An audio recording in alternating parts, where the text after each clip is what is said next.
বিরোধী দলনেতা যে অভিযোগগুলো করেছেন, আমার বক্তব্য হচ্ছে যারা তদন্ত করছে, অর্থাৎ এই সিবিআই, ইডি, এগুলো তো কেন্দ্রীয় সরকারের সংস্থা, এগুলো তো বিজেপির শাখা সংগঠন, গণসংগঠন বলেই পরিচিত। দিনে দুবার ব্যবহার করো স্টপেজ ক্রিম আর নিজেকে রাখো এভারগ্রিন কেয়াশেড আরোমা থেরাপি স্টপেজ ক্রিম, আর খুঁজে পাও নতুন আমিকে। নির্বাচনের আগেও তো বিজেপি নেতারা এদের নাম করে বলতেন কার অমুকের বাড়ি কাল সিবিআই যাবে, কাল অমুকেরকে ইডি ডেকে পাঠাবে। তো বিরোধী দলনেতা এই কথাগুলো এইভাবে বলে বাজার গরম করছেন কেন? উনি সরাসরি সিবিআই বা ইডি অফিসে যান, সেখানে একটা স্টেটমেন্ট লিপিবদ্ধ করে ওনার কাছে যদি কোনো গ্রহণযোগ্য তথ্য প্রমাণ থেকে থাকে সেগুলো তদন্তের জন্য তুলে দিয়ে আসুন।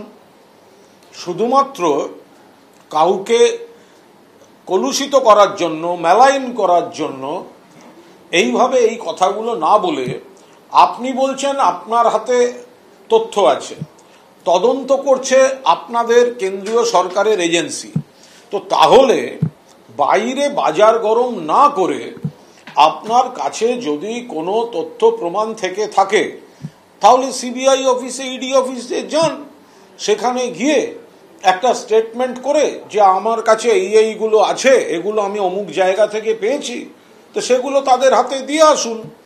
2018 সালের আগে পর্যন্ত সুপারদের এবং সিএমইউদের হাতে লোকাল মেশিনপত্র পারচেজের অধিকার ছিল।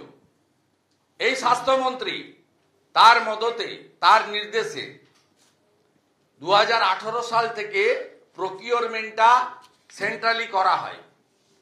ঠিক একইভাবে পার্থ চ্যাটার্জি শিক্ষা দপ্তর পাওয়ার পরে ডিপিএসসির হাত থেকে সমস্ত ক্ষমতা কেড়ে নিয়ে বিকাশ ভবনে কুক্ষিগত করা হয়। হেলথ ডিপার্টমেন্টও সমানভাবে এর দুর্নীতি, খুব বড় দুর্নীতি। 2018 সাল থেকে এন্টার প্রকিউরমেন্টটা এরা তুলে নেয়। তুলে নিয়ে West Bengal health equipment service commission তৈরি করে সেই সার্ভিস কমিশনকে দিয়ে নিজেদের পেটুয়া লোকদেরকে দেওয়ার চেষ্টা করে। তাতে ম্যাকিন্টনস বার্ন স্টেট আন্ডারটেকিং এসটিইউ টেন্ডার করতে হয়নি, দিয়ে নিজেদের আত্মীয় স্বজনকে দিয়ে বানিয়েছে।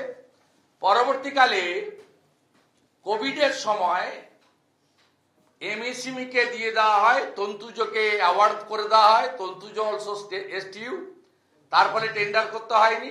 আমরা চাই এনফোর্সমেন্ট ডাইরেক্টরেট প্রত্যেকটা টেন্ডার, জাতীয় স্বাস্থ্য মিশনের টাকা, পিএম কেয়ারের কোভিডের টাকা, এমপি ল্যাডের অ্যাম্বুলেন্স পারচেজের টাকা, এইটা দেখুক।